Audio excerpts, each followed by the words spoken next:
আমাদের স্বাস্থ্য ব্যবস্থা যে অবস্থায় আছে, কারো যদি হার্ট অ্যাটাক হয়, স্ট্রোক হয় বা বড় কোনো ইনজুরি হয়, রোড ট্রাফিক অ্যাক্সিডেন্ট হয়, গ্রামাঞ্চলে এখনো অনেক জায়গা আছে যেখানে হাসপাতালে পৌঁছে চিকিৎসা নিতে 3 ঘন্টা, 4 ঘন্টা, 5 ঘন্টা দেরি হয়। আবার রোগী যখন হাসপাতালে ভর্তি হচ্ছে, রোগীকে ফ্লোরে শুয়ে থাকতে হচ্ছে। সুস্থ অবস্থাতেই তো আমরা মেঝেতে শুই না, কিন্তু আমি যখন অসুস্থ, আমি যখন সবচেয়ে ভালনারেবল, সেই অবস্থায় আমার মেঝেতে শুয়ে থাকতে হচ্ছে রোগীদেরকে। এখানে রোগীরা না প্রাপ্য সম্মান পাচ্ছে বা পর্যাপ্ত সেবা পাচ্ছে। আবার যাদের সচ্ছলতা আছে, যাদের সামর্থ্য আছে, তারাও আমাদের স্বাস্থ্য ব্যবস্থায় আস্থা রাখতে পারছেন না, ওনারা বিদেশে চলে যাচ্ছেন। আমাদের স্বাস্থ্যকর্মী, ডাক্তার সহ কিছুদিন পর পর ন্যায্য বেতনের দাবিতে আন্দোলনে নামতে হচ্ছে। আমাদের স্বাস্থ্য ব্যবস্থা মোটা দাগে it's in a broken state, একটা ভঙ্গুর অবস্থায় আছে। রোগীরা না পর্যাপ্ত সেবা পাচ্ছে, প্রান্তিক পর্যায়ে সেবা হচ্ছে না, যারা সচ্ছল আছেন, সামর্থ্যবান আছেন, তারাও আস্থা রাখতে পারছেন না, যারা সেবা দিচ্ছেন তাদের ইন্টারেস্টও এই স্বাস্থ্যসেবা ব্যবস্থাটা সার্ভ করতে পারছে না। তো এই বাস্তবতায় আমরা জাতীয় নাগরিক কমিটির পক্ষ থেকে আমাদের স্বাস্থ্যখাত সংস্কার কমিশনে কিছু প্রপোজাল রেখেছি। আমাদের প্রপোজালটা 25 পাতা লম্বা, অনেক এভিডেন্স, অনেক গ্লোবাল বেস্ট প্র্যাকটিসেসের মাধ্যমে আমরা এটা তুলে ধরেছি। আমি এখানে মোটা দাগে 5টা কথা বলবো যেটা আমরা, যেই সংস্কারগুলো আমরা চাই।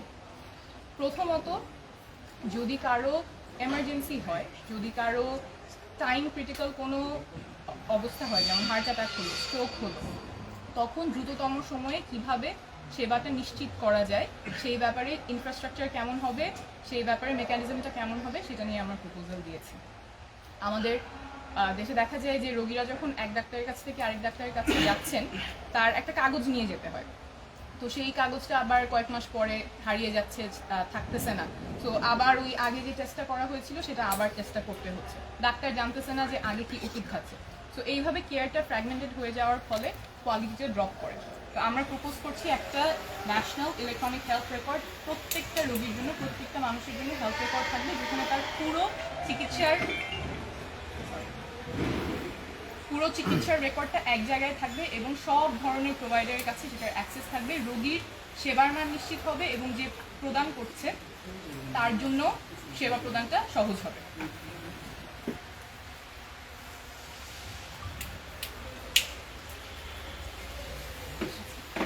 এবং আমাদের স্বপ্ন হচ্ছে কারো চিকিৎসা ক্ষেত্রে তার পকেটে কত টাকা আছে সেটা কোনো বাধা হবে না।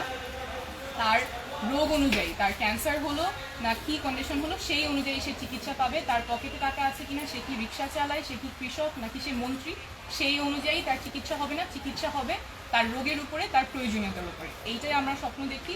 এবং আমরা আমাদের চিকিৎসা ব্যবস্থা এবং স্বাস্থ্য ব্যবস্থায় গবেষণাটা কীভাবে বিশ্বমানের হতে পারে, আমাদের মেডিসিন এগিয়ে যাচ্ছে প্রেসিশন মেডিসিনের দিকে, সেই ক্ষেত্রে আমরা অনেক পিছিয়ে থাকছি।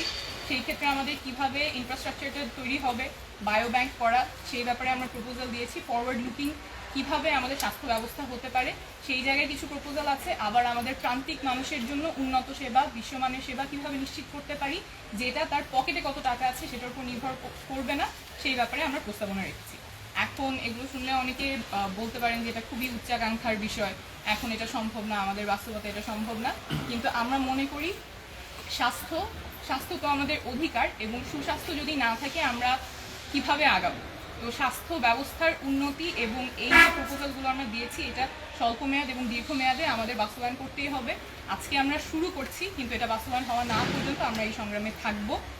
We will continue hour journey যতক্ষণ না পর্যন্ত আমরা সবার জন্য উন্নত মানের স্বাস্থ্যসেবা নিশ্চিত করতে পারবো। ধন্যবাদ। এই সমস্যাটাই আমরা আমাদের প্রপোজালে, এটার সলিউশন কিভাবে হতে পারে সেটা তুলে ধরেছি। আমি শুরুতেই যেমন বললাম যে আমাদের হাসপাতালে রোগীরা মেঝেতে শুয়ে থাকে, এটা অনেক সরকারি হাসপাতালের চিত্র। এই জায়গাটার অনেক বড় একটা কারণ আমাদের প্রাইমারি এবং সেকেন্ডারি কেয়ারে স্ট্রেংথেনিংটা করা।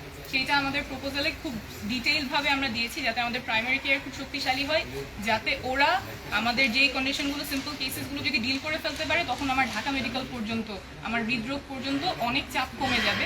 যেখানে কমপ্লেক্স কেসেস, যেটা আসলেই আমার ঢাকা মেডিকেলে আসা দরকার, আসলেই আমার হৃদরোগে আসা দরকার, সেইটা অতটুকু চাপ ওরা নিতে পারে, সেই পর্যন্ত থাকুক। কিন্তু যেগুলো আমাদের প্রাইমারি লেভেলে, সেকেন্ডারি লেভেলে ডিল করা সম্ভব, সেগুলো যাতে আমরা করতে পারি। এটা নিয়ে আমাদের